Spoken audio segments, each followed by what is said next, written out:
I'll be very brief with my words this morning on Saint Dionysios of Zakynthos.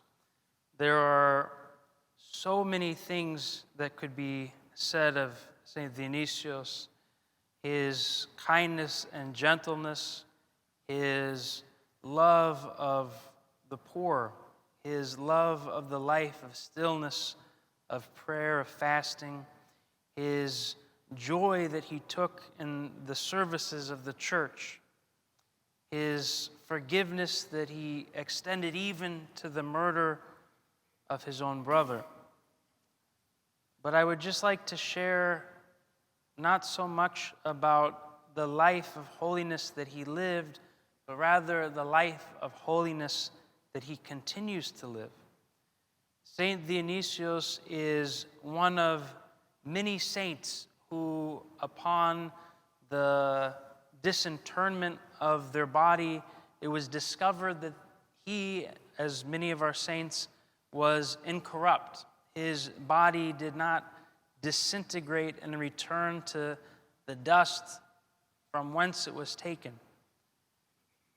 Indeed, Saint Dionysios, together with Saint Erasmus of Kefalonia and Saint Spiridon on Corfu, create, as Saint Paisios tells us, a wall of saints, a wall of sanctity that stood between Greece and Italy, protecting it from both those who sought to invade Greece under Mussolini, but also those who sought to dim the light of orthodoxy through the Roman Catholic Church and its influence.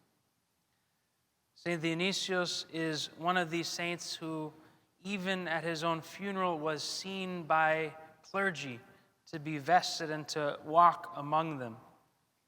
There are innumerable stories of sightings of Saint Dionysios in his bishop vestments, walking across the water and saving sailors who were lost at sea.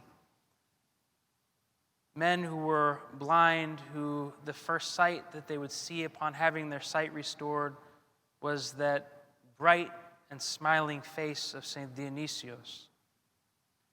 Saint Dionysios continues to work and to love and to give his grace, or the grace of Christ through him. And as a testimony to this walking in our midst is the fact that his shoes are changed multiple times throughout the year, at least twice, and they're often shown to be worn out. At times even they will find sand from beaches in his shoes or seaweed on his feet, because the saints, they live. The death has been destroyed by our Lord's resurrection, and that the holy ones, by God's grace, sometimes that veil that separates us from them is lifted, and they're allowed to intervene and to assist us in our lives. Perhaps this happens almost daily, if not constantly. Just seldom are we aware of it because of our sinfulness. May Christ our God, who walked among us and will come again, bless each and every one of you through the prayers of Saint Dionysios of Zakynthos.